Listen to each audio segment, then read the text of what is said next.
Donc, qu'est-ce que ces gestes révèlent de nous?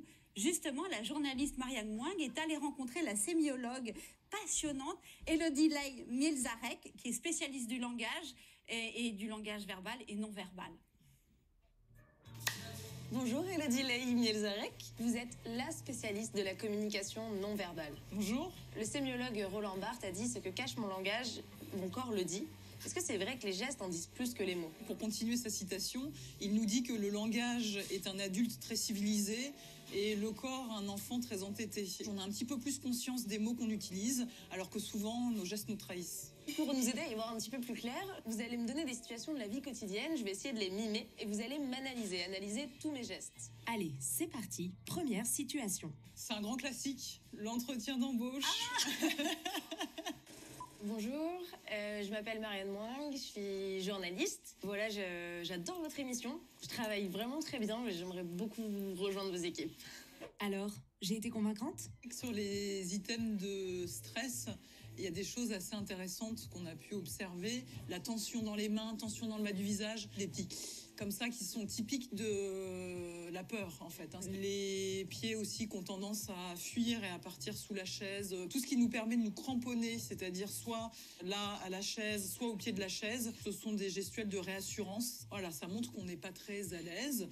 Bon, pas terrible. Mais existe-t-il des moyens pour paraître plus assuré? Souvent les postures de pouvoir, c'est le fait d'avoir des gestes en hauteur, des gestes amples, assez assurés. Mais l'idée, c'est pas tant de surjouer le charisme et la confiance en soi. L'idée, c'est plutôt d'être authentique et d'être soi-même. Surtout qu'il y a une partie de notre cerveau qui est très sensible à cette question-là, de est-ce que la personne en face de vous, elle est honnête ou pas. Et si vous commencez à surjouer, au contraire, ça va mettre la puce à l'oreille. Restez soi-même, donc. Ce n'est pas une mince affaire.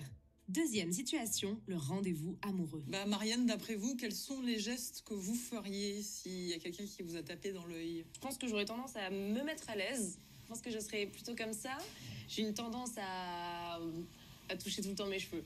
Et puis, le sourire. C'est des items qui sont tout à fait justes. Le beau sourire de séduction, effectivement, qui va durer assez longtemps, qui va découvrir les dents, toucher ses cheveux de manière lascive, tortillonnée, comme ça. La tête penchée d'un côté également. Lorsque je suis en dynamique relationnelle, je vais plutôt montrer la partie gauche de mon corps et de mon visage, alors que quand je suis dans une posture plus analytique, je vais plutôt avoir tendance à montrer la partie droite. Ça, ce sont des choses qui sont assez intéressantes, qu'on fait de manière complètement inconsciente, mais qui peuvent donner des pistes. Oui, en effet, j'ai envoyé tous les signaux de séduction à mon interlocuteur. Troisième situation, et pas des moindres, une colère extrême. Il est 2h du matin et mon voisin fait la fête. Action. Il est 2h du matin, qu'est-ce que je fais moi là? Il faut que je dorme, vous comprenez? Pour Florent, 20 sur 20. Bravo Marianne. Merci. Très bien. On va parler des items précurseurs au passage à l'acte. Je parle vraiment pas que de la violence verbale, mais de la violence physique.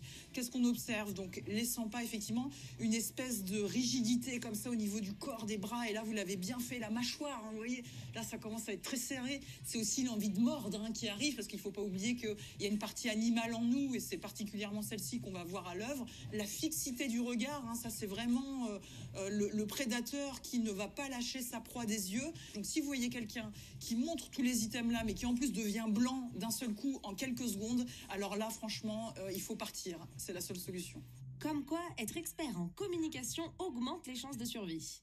Quel est l'intérêt de connaître la signification de nos gestes et ceux de notre interlocuteur? Ça nous permet de développer une intelligence émotionnelle. C'est véritablement intéressant et pour soi, meilleure connaissance de soi, meilleure capacité à se connaître et donc à rebondir face à des obstacles ou à des événements imprévus, mais également pouvoir déceler chez l'autre ses intentions sans qu'elles soient forcément verbalisées ni même conscientisées chez l'autre.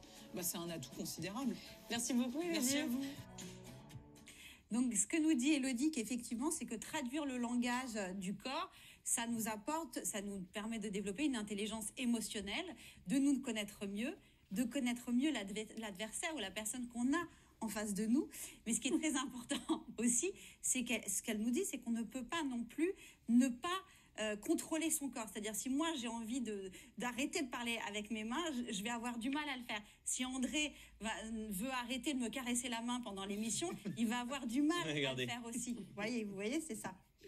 Mais il y a quand même des gestes, effectivement, dont Élodie nous parle, qui peuvent désamorcer des situations. Par exemple, si vous êtes embêté dans le métro ou dans la rue, eh bien, il faut avoir vraiment une attitude neutre, avoir les bras qui sont le long du corps, la tête bien droite, et ne pas avoir la tête qui se baisse, les épaules qui sont comme ça, et qui montrent que finalement, on est en soumission.